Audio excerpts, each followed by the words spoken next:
नमस्कार दोस्तों। जी online study में आपका स्वागत है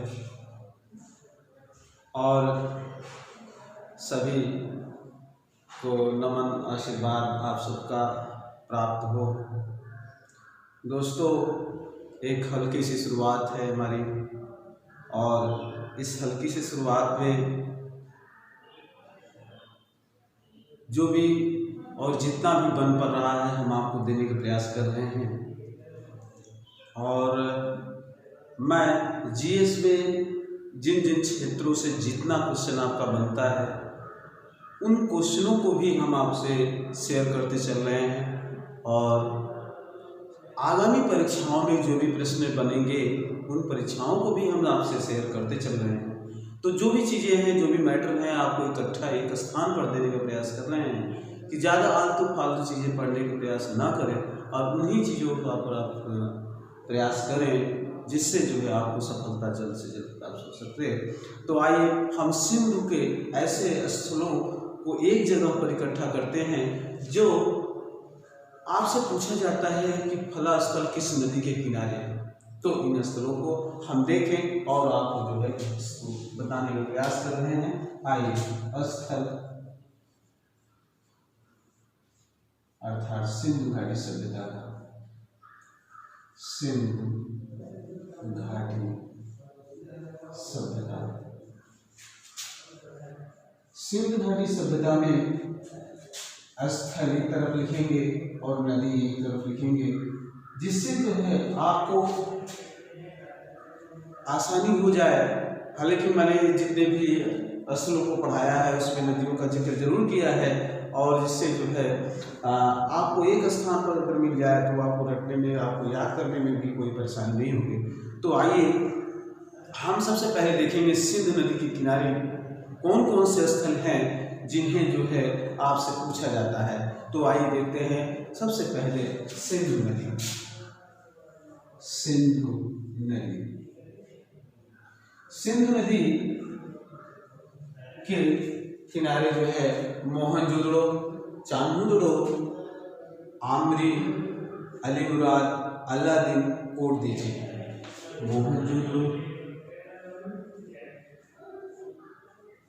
मोहनजोदड़ो, अलीमुराद, अलादीन,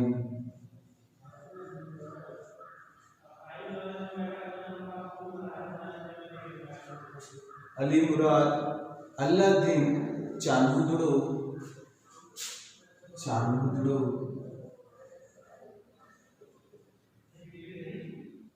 आमरी,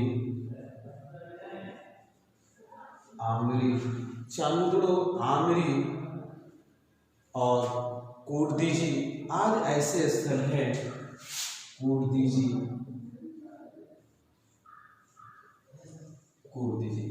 आज ये सभी स्थल जो है आपको सिंधु नदी के किनारे जो है प्राप्त होते हैं। तो इसको जो है पूरी तरह से इस तरह से याद रखेंगे कि सिंधु नदी के किनारे जो है कौन सा स्थल है। फिर आगे देखते हैं मांडा। जैसा कि आपको पता है मांडा है कहाँ, जम्मू कश्मीर में है। ये सारे जो स्थल हैं वो सभी स्थल जो है पाकिस्तान में है और ये मांडा जो है ये भारत में है। आपको सहूलियत के लिए लिख देते हैं, हम लिख देते हैं भारत, अर्थात ये सारे स्थल जो हैं वो है पाकिस्तान में। आपको दोबारा जो है एक ही स्थान पर पाकिस्तान ये स्थल है। मांडा भारत में है, किस नदी के किनारे है, ये है आपका चिनाब नदी। ठीक है दोस्तों, चिनाब नदी। और उसी क्रम में हम देखेंगे तो हड़प्पा देखेंगे, हड़प्पा रावी नदी, हड़प्पा रावी नदी। ठीक है दोस्तों, हड़प्पा रावी नदी और ये भी आपका जो है पाकिस्तान में है। पाकिस्तान वर्तमान में जो है ये भारत का ही एक हिस्सा कभी रहा था। आइए देखते हैं रोपड़ किस नदी पर है। रोपड़ जो है आपका सतलज, रोपड़ सतलज नदी, जैसे कि आप जानते हैं पूर्वी पंजाब ये भारत में, हालांकि इसकी लिखने की आवश्यकता नहीं, आप लोग पूरी अच्छी तरह से जानते हैं। और उसी प्रकार से बनवाली, राखीगढ़ी, कुणाल, कालीबंगा, बनवाली, राखीगढ़ी,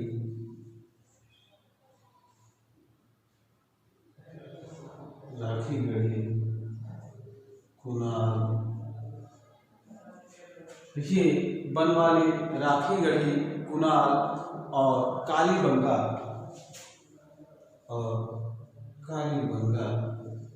जैसे कि आप जानते हैं ये सारी जो है घग्गर नदी के तट पर है।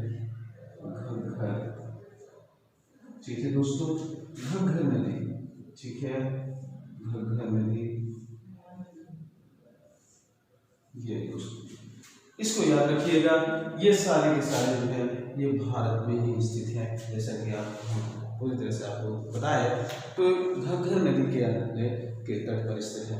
आइए अगले क्रम में हम देखेंगे अन्य नदियों के बारे में जानेंगे, अन्य स्थलों के बारे में जानेंगे, जिन स्थल जो कौन कौन से स्थल और भी कहाँ कहाँ पर पाए गए। तो ऐसे इसी क्रम में जो है हम देखते हैं लोथल आप जानते हैं गुजरात में है, खंबात की खाड़ी। लोथल है कहाँ पर? लोथल ये जो है भोगवा नदी। लोथल है कहाँ पर? लोथल है भोगवा। आलमगीरपुर आप अच्छी तरह से जानते हैं, उत्तर प्रदेश में है आलमगीरपुर। ये कहाँ पर है? हिंडन, आप अच्छी तरह जानते हैं हिंडन नदी,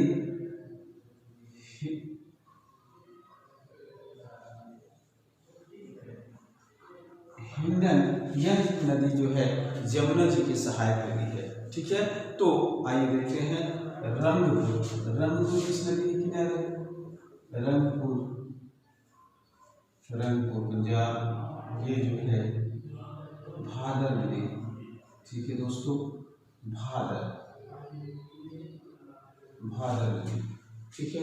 तो इस प्रकार से जो है रंगपुर। अब आइए देखते हैं दैमाबाद।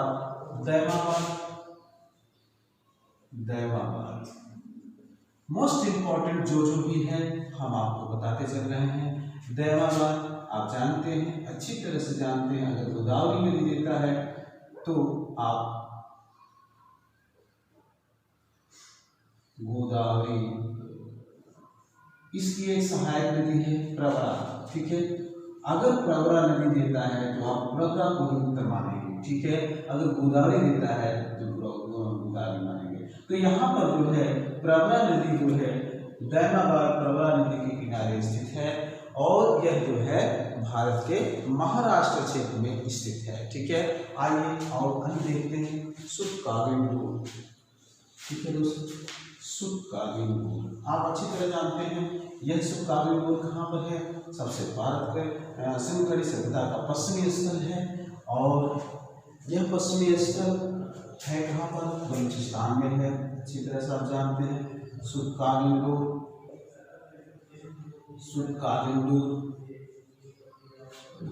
किस नदी के किनारे स्थित है? दस्त नदी, ठीक है, दस्त नदी, ठीक है दोस्तों। अब आइए सुतकागिंडोर हो गया और वहीं पर आपको सुतकाको,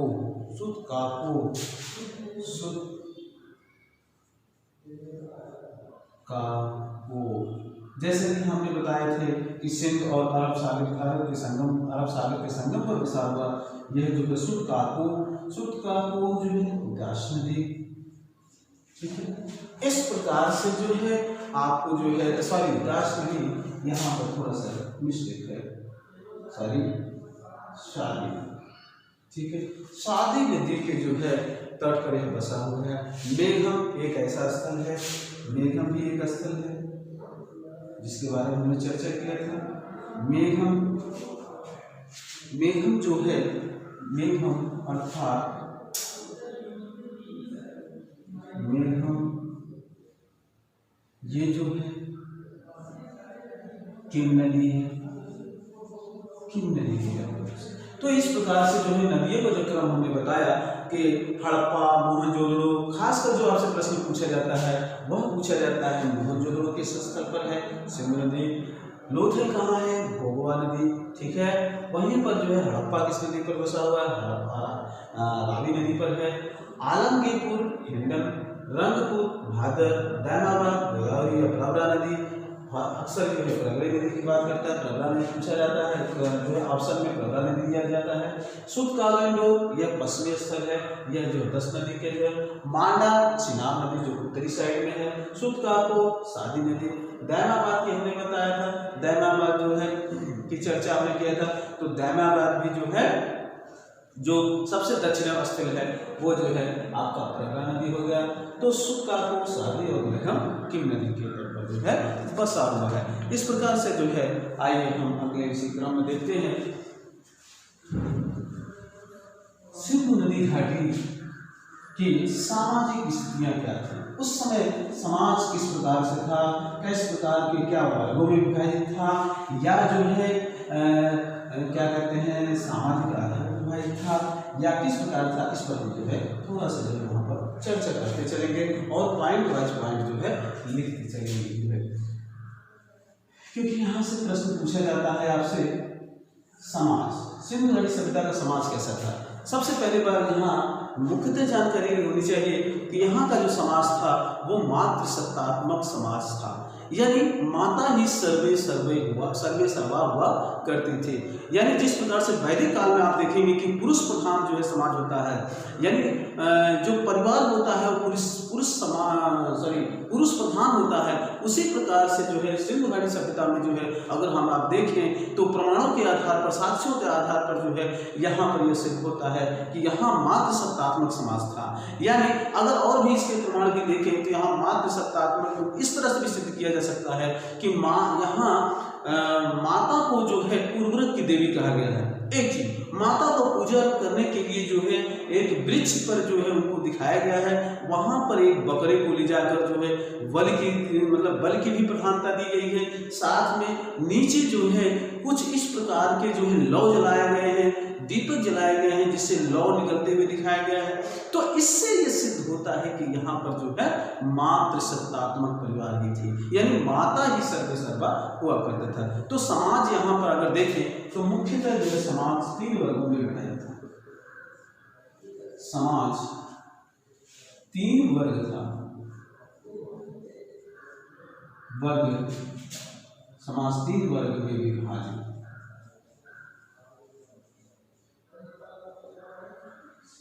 एक जिसे हम कहते हैं मध्यम वर्ग, विशिष्ट वर्ग, मध्यम वर्ग, कमजोर वर्ग। अगर इस तरह से हम बात करें तो यहाँ पर हम उस 3 वर्गों का भी उल्लेख कर सकते हैं। जैसे इस तरह से जो देखें ना, यहाँ पर विशिष्ट वर्ग, विशिष्ट वर्ग,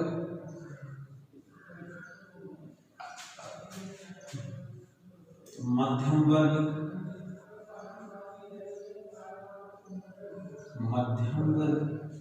और तीसरा जो है कमजोर वर्ग।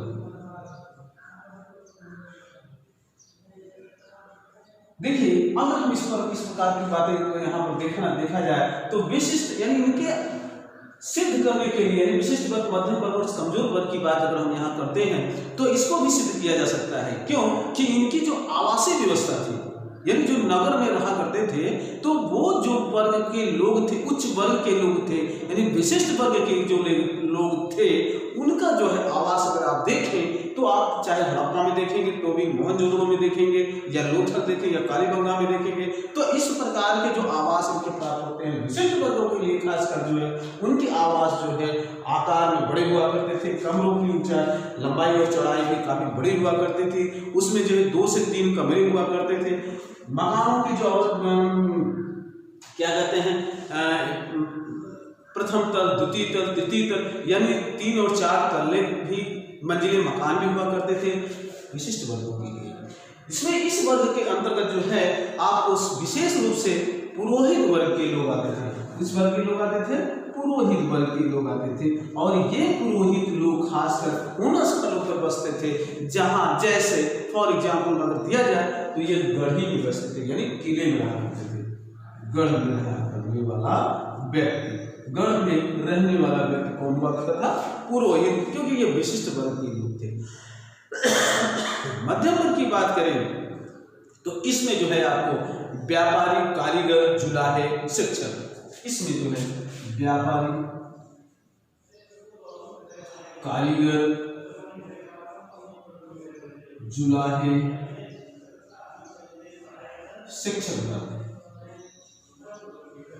दोस्तों मध्यम वर्ग की अगर बात करें तो मध्यम वर्ग में जो है उनके आवासीय स्थितियों से भी पहचाना जा सकता है, क्योंकि इनके आवास जो हुआ करते थे वो 2 से 3 मंजिला, इनकी जो आवासीय की संख्या थी,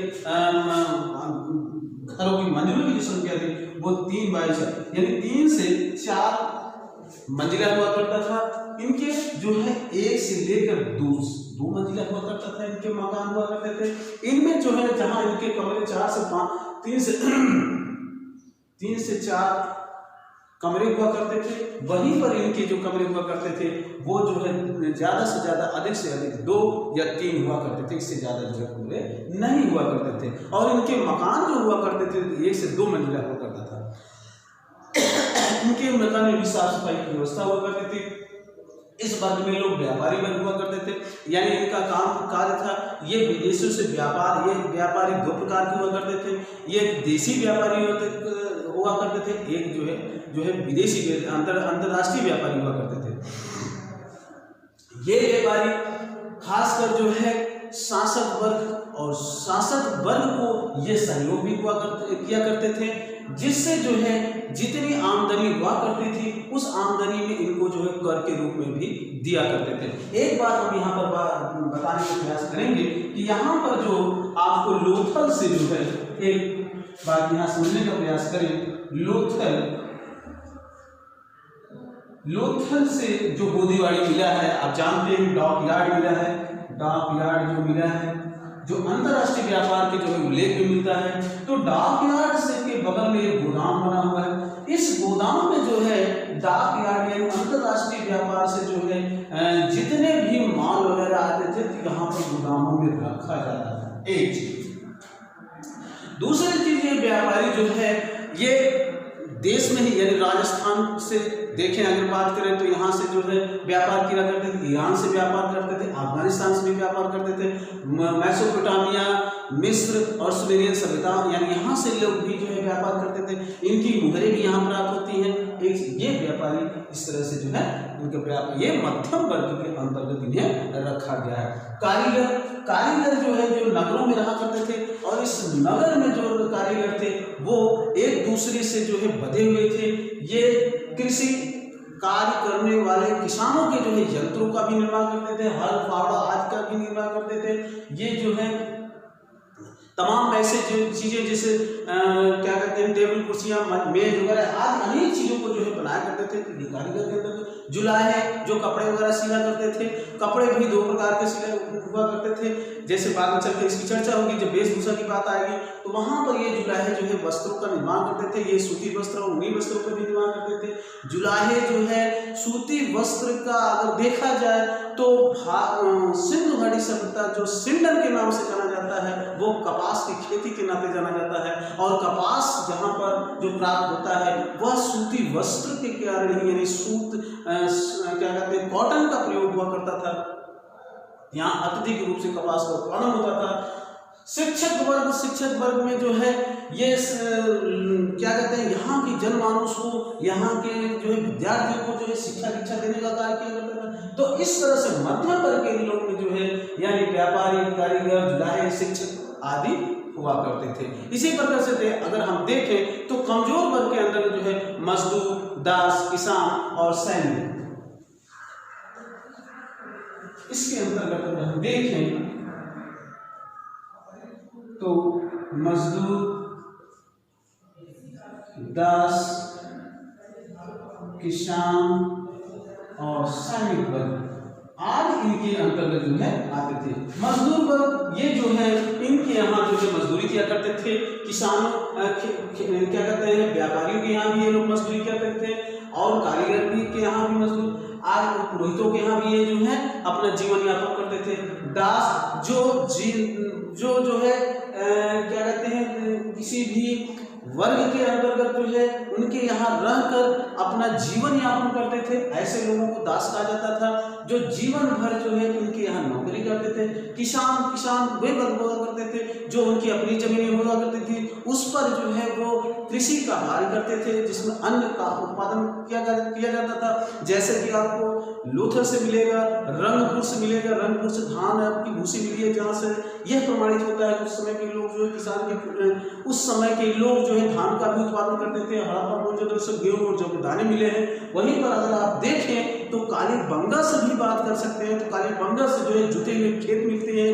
खेतों में जो कूड़े बने हुए हैं, उन कूड़े में से जो है जो नजदीक के कूड़े थे उनमें जो है चने बोए जाते थे, और जो दूर में कूड़े मिले हैं वो सरसों बोए जाते थे। तो इस तरह से ये सिद्ध होता है कि किसान जो है वहाँ पर जो है सिंधु घाटी के सिंधु के लोगों को जो है भरण पोषण भी करते थे, साथ में अत्यधिक उत्पादन होने पर जो है ये अंतरराष्ट्रीय व्यापार भी किया करते थे। वहीं पर सैनिकों की बात करें तो सुरक्षा की दृष्टि से आपने देखा कि गढ़ भी बना हुआ था, किले भी बने हुए थे, जो नगर की सुरक्षा करने के दायित्व से जो उनसे बनाया गया था कि नगर की सुरक्षा करने के लिए जो है किले में सैनिकों की व्यवस्था थी, जहां पर इन सभी वर्गों से जो है सैनिकों को रखा जाता था या दिया जाता था। तो इस प्रकार से जो है समाज 3 वर्गों में भी जो है विभाजित था। अच्छा, इस आगे के कड़ी में हम देखते हैं कि यहाँ जो है कहते हैं सिंधु के लोगों की प्रजातियां क्या थी, उस पर भी थोड़ा सा गौर करेंगे हम।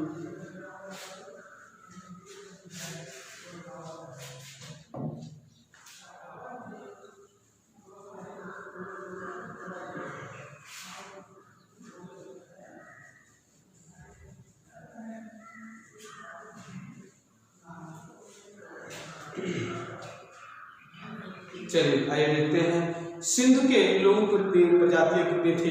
आइए देखते हैं प्रजातियां, यानी ये सिंधु के लोग की प्रजातियां क्या थी, कौन से जातियों के लोग ये थे, उस पर हम यहाँ पर थोड़ा सा चर्चा करेंगे। वो जातियां थी प्रोटोस्ट्राइड थी, अल्पाइन थी, अल्पाइन सबसे पहले अल्पाइन, भूमध्य सागरी, भूमध्य सागरी, भूमध्य सागरी, भूमध्य सागरी थी। तीसरा है प्रोटोस्टलाइड, प्रोटोस्टलाइड,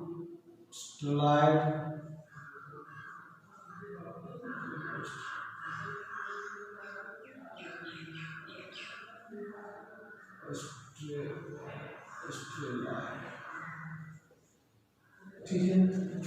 अल्पाइन है, भूमध्यसागरीय है, प्रोटोस्टलाइड है, मंगोलियाड, चौथा आपका है वो है मंगोलियाड। देखिए दोस्तों, यहाँ पर कुछ विद्वानों का मानना है ये जो है अल्पाइन क्षेत्र से आए थे और सिंधु घाटी क्षेत्र में ये बसे, और यहीं से जो है नगरीय सभ्यता का जो है विकास हो गया। लेकिन यहाँ पर जो है इस बात का जो है प्रमाण यहाँ नहीं हो पाता है कि ये वास्तव में अल्पाइन से थे। वहीं पर देखिए भूमध्य सागरीय प्रदेश, भूमध्य सागरीय प्रदेश की अगर हम बात करें तो आप अगर देखें इस प्रकार से जो है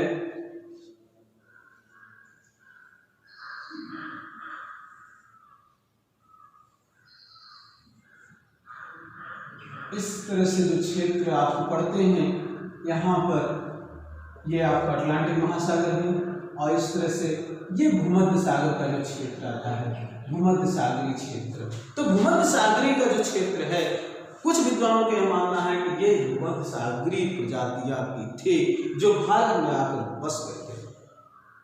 तो ऐसा यहाँ पर नहीं माना जाता है। प्रोटोस्टलाइड अर्थात जो है ये प्रोटोस्टलाइड की प्रजातियां मानी जाती है। कुछ लोग ये कहते हैं मंगोलियाड थे, यानी जो चाइना के ऊपरी साइड पर देखेंगे तो वहाँ मंगोलों की जो है जातीय प्रजातियां प्राप्त होती हैं। तो इस तरह से जो है इनकी प्रजातियां मानी जाती हैं, लेकिन मुख्यतः जो माना जाता है वह प्रोटोसाइड नहीं, अब ये जो है ये कहाँ पे थे, ये भूमध्य सागरीय प्रजातियां इनकी थी, यानी सिंधु घाटी सभ्यता के लोग कैसे थे, भूमध्य सागरीय प्रजातियों के लोग थे। आइए आगे देखते हैं। यहाँ पर जो है सर्वाधिक संख्या में लिख सकते हैं इसको, सर्वाधिक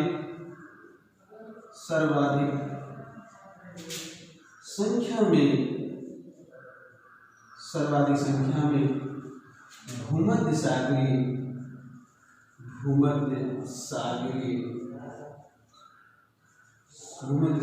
प्रजाति के लोग यहाँ रहते हैं।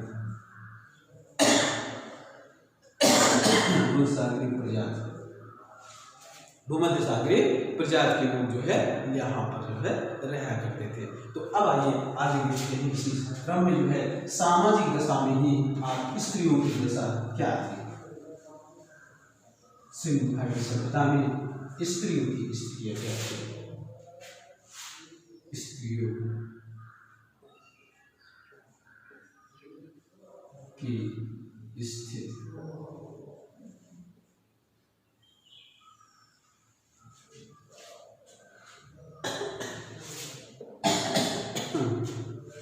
आइए हम जैसा कि जानते हैं कि स्त्रियों की स्थितियों की बात करें, हम कि स्त्रियों की दशा कैसी थी, स्त्रियों की स्थिति या स्त्रियों की दशा, तो यहाँ पर हम आपको बताना चाहेंगे कि जैसा कि अभी आपके सामने मैंने व्यक्त किया कि यहाँ की स्त्रियाँ, यहाँ का जो सामाजिक व्यवस्था थी वह कैसी थी, मातृसत्तात्मक व्यवस्था, मातृसत्तात्मक समाज, यानी परिवार या यूं कह लीजिए मातृसत्तात्मक व्यवस्था कह लीजिए व्यवस्था, यानी परिवार का जो मुखिया हुआ करता था वो कौन हुआ करते थे, वो माता हुआ करती थी। यानी महिलाओं की सर्वाधिक मूर्तियां भी यहीं से प्राप्त होती हैं, जैसे मोहनजोदड़ो से जो है कांस्य की प्रतिमा भी प्राप्त होती है। महिलाओं की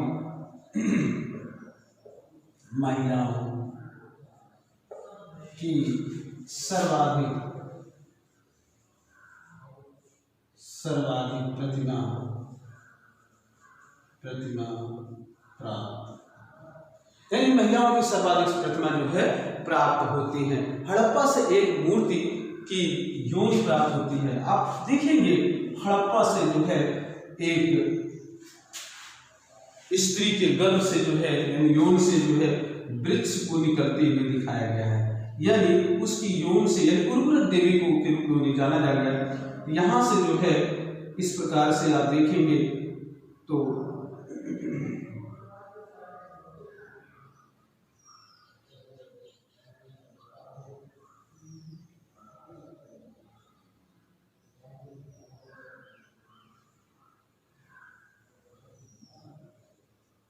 इस प्रकार से जो है एक स्त्री बनी हुई है और स्त्री के गर्भ से जो है इस प्रकार से जो है वृक्ष को निकलते हुए दिखाया गया है। तो इससे क्या लगता है, इससे ये लगता है कि यहाँ पर जो है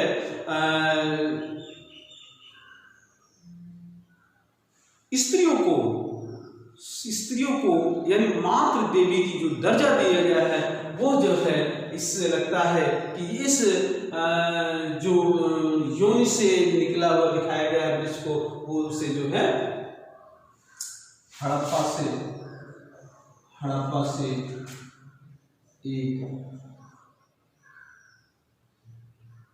एक सिक्का प्राप्त है जिस पर योनि से एक महिला के योनि से वृक्ष को निकलते हुए दर्शाया गया।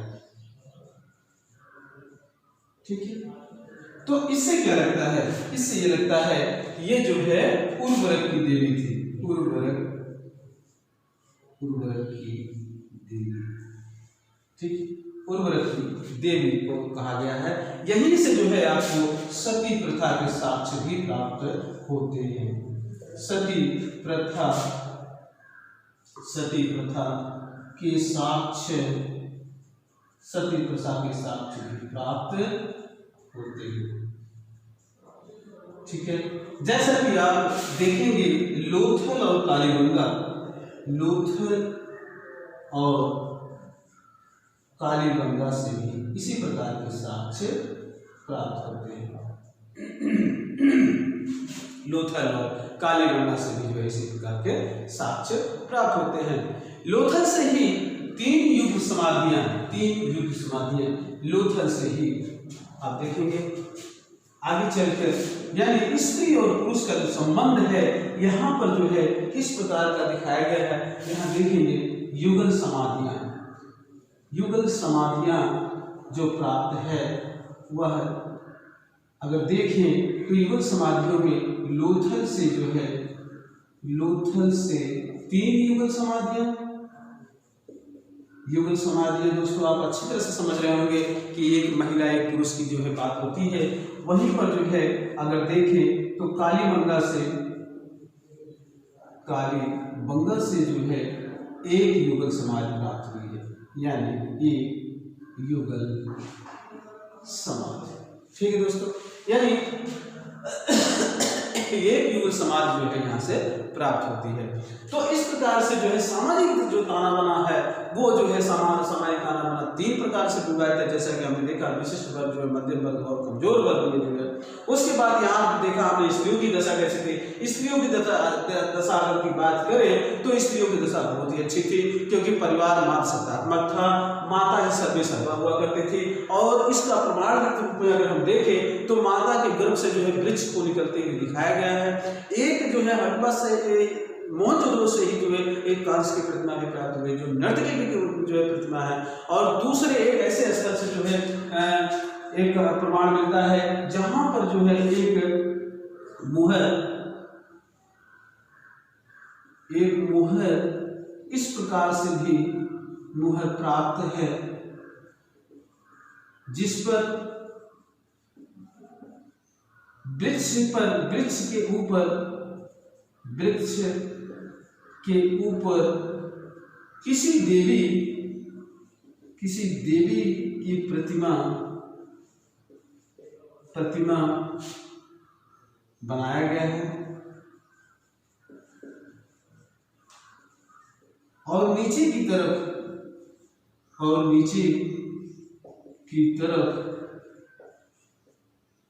धूप दीप आदि जलते हुए दिखाया गया है,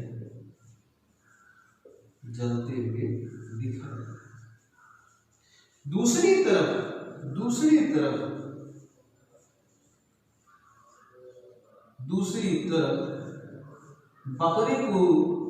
बकरे को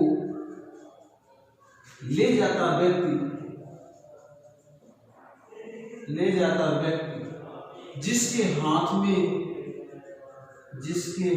में हंसिया है। इसलिए लगता है कि उस समय जो है देवी देवताओं को जो है खुश करने के लिए, देवी जी को खुश करने के लिए जो है वो बलि की भी प्रथा जो है थी। ठीक है, तो आइए हम आगे इसी क्रम में देखते हैं कि उस समय जो है सिंधु घाटी सभ्यता का लोगों का खान पान कैसा था।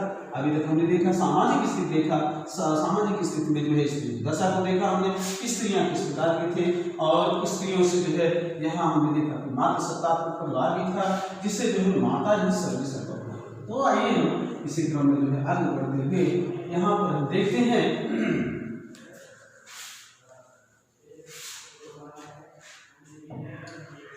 खान पान, यानी सिंधु घाटी के लोग जो है किस प्रकार के भोजन किया करते थे। सिंधु घाटी के लोग जो है यहाँ के लोग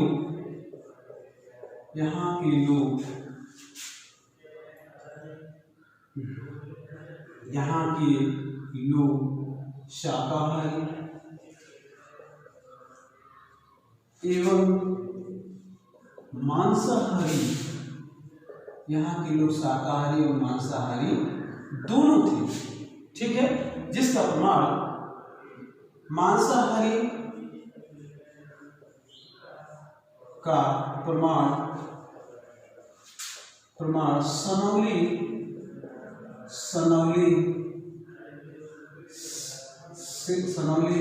से प्राप्त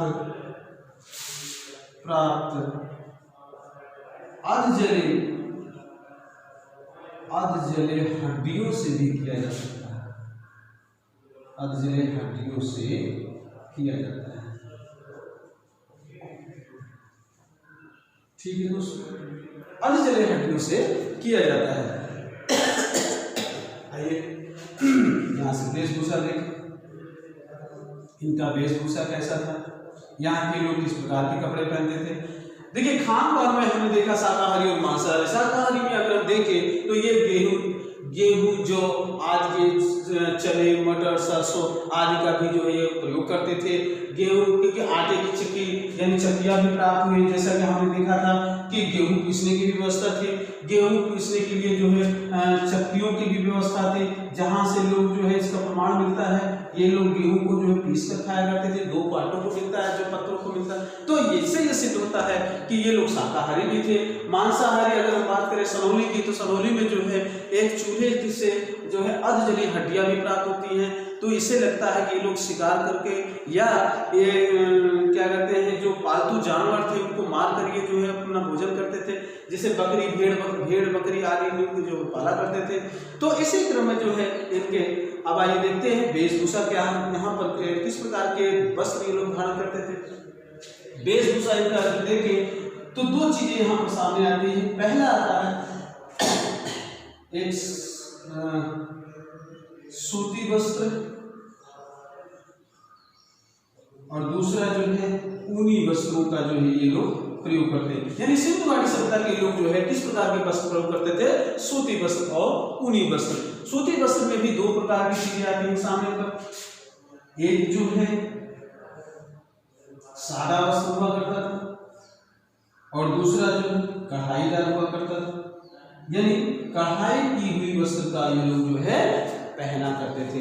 यानी जैसे आजकल के देखेंगे तो आपको जो है कढ़ाईदार वस्त्र का प्रयोग दिखाई देता है। कढ़ाईदार प्रयोग में अगर हम देखें तो यहाँ पर जो है मोहनजोदड़ो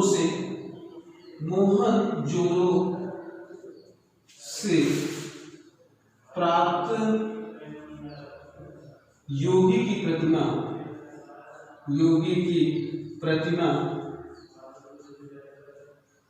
जो एक तिब्बतिया शॉल ओढ़े हुए दिखाया गया है, ओढ़े हुए दिखाया गया है, ठीक है। यानी इससे सिद्ध होता है कि यहाँ के लोग जो है कढ़ाईदार वस्त्र भी पहनते थे। सादा वस्त्र जो हुआ करता था वो सूती ही हुआ करता था, लेकिन सादा होता था, उस पर कढ़ाई नहीं किया गया। योगी की जो प्रतिमा है वह प्रतिमा एक ध्यान मग्न में यह प्रतिमा दर्शाया गया है। और इस योगी के दाहिने साइड से बाएं साइड से लेकर दाहिने साइड में आप देखेंगे तो ये कढ़ाईदार एक वस्त्रों का जो है धारण किए हुए दिखाया गया है। तो इस प्रकार से जो है यहाँ इससे सिद्ध होता है कि लोग कढ़ाई वस्त्र का भी जो लोग प्रयोग करते थे। ऊनी वस्त्रों का भी लोग प्रयोग करते थे। खासकर जाड़े के समय में जो है भेड़ों के अच्छे किस्म के जो है उनका जो है प्रयोग करते थे। ये भेड़ें ज़्यादा से ज़्यादा जो है जम्मू कश्मीर साइड से या राजस्थान के साइड से ये लोग जो है बस भेड़ों के ऊन से भेड़ों के जो है बालों को जो है निकाल कर जो है उससे ऊन बनाया करते थे और उस ऊन से जो है वस्त्र का जो है वस्त्र बनाया करते थे और उसे जो है ठंडियों में जो इसका प्रयोग किया करते थे। तो आइए अब आप देखते हैं कि यहाँ का आभूषण किस प्रकार का आभूषण ये लोग पहनते थे उसको हम देखते हैं, ठीक है। खान पान हमने देख लिया, वेशभूषा इनका कैसा था उस पर हमने देखा। अब आइए हम देखते हैं अंतिम पड़ाव पर चलते हैं और वह है वेशभूषा की यहाँ का महिलाएं किस प्रकार के, पुरुष किस प्रकार के जो है आभूषण को धारण करते थे, उस पर हम यहाँ पर चर्चा करेंगे। आभूषण, ठीक है। हमने देखा, चर्चा किया था कि मध्यम वर्ग और वो जो है उच्च वर्ग की बात की थे। तो यहाँ पर जो है सीप, शंख, मिट्टी आदि का जो प्रयोग हुआ करता था। सीप, जो गरीब वर्ग के व्यक्ति हुआ करते थे वो सीप, मिट्टी, सीप, मिट्टी और उसके साथ साथ शंख आदि का आभूषण जो है बनाकर पहनते थे। वो कैसे लोग पहनते थे? वो गरीब वर्ग के लोग, यानी कमजोर वर्ग के लोग पहनते थे। गरीब वर्ग के लोग, ठीक है। गरीब वर्ग के लोग जो है इस प्रकार के जो है आभूषणों को पहनते थे, यानी सेब के बने हुए, मिट्टी के बने हुए और शंख के बने हुए। उसी प्रकार से जो है देखें तो सोना, चांदी, हाथी के दांत के बने आभूषण का प्रयोग किस वर्ग के लोग करते थे? अमीर वर्ग के लोग करते थे। अमीर वर्ग के लोग जो है इस प्रकार के वस्त्र का प्रयोग करते थे। तो गरीब वर्ग की जो महिलाएं हुआ करती थी, जो स्त्रियां हुआ करती थी, वो सीप की बनी हुई, मिट्टी की बनी हुई, शंख की बनी हुई जो है आभूषणों को धारण करते थे।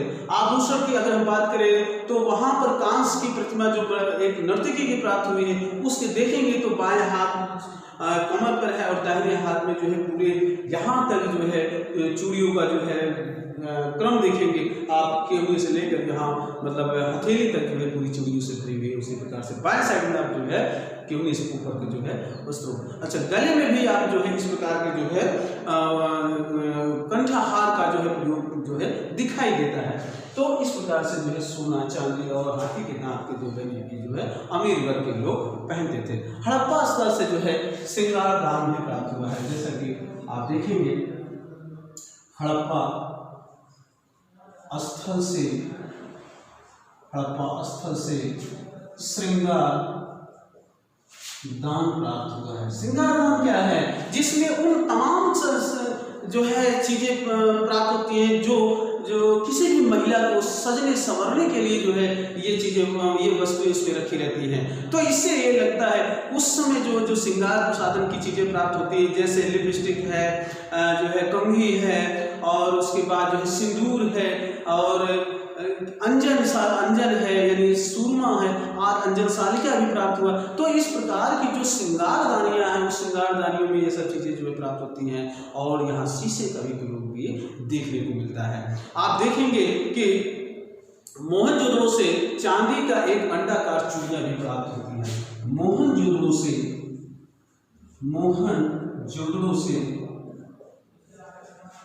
चांदी की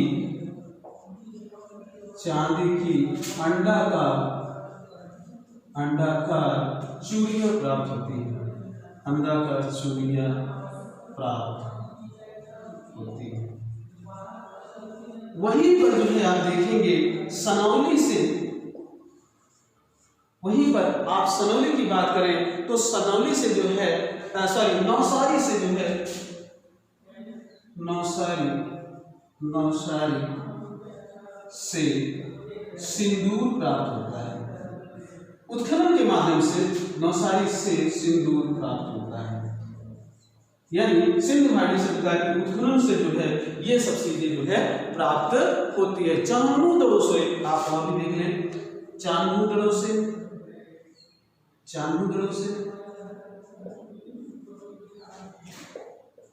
अंजन सालिका कहने का क्या मतलब है?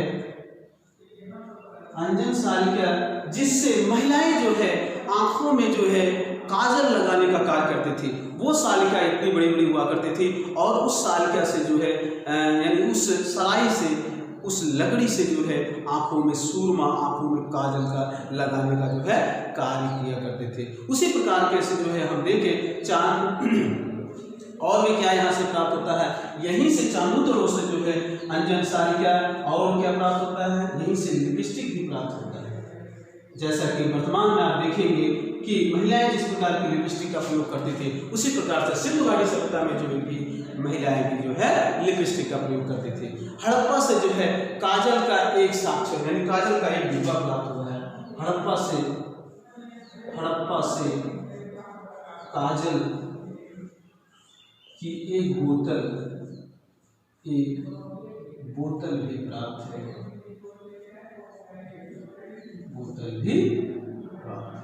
तो इस प्रकार से जो है आभूषणों में जो है स्त्रियां जो है किस प्रकार से जो है अपने श्रृंगार साधन में इन चीजों को जो है प्रयोग करते थे। पुरुष भी जो है सिर पर जो है पगड़ी बांधा करते थे और कान में कुंडल, जैसे कि योगी की मूर्तियां जो प्राप्त हुई हैं उसमें भी आपको दिखाई देगा।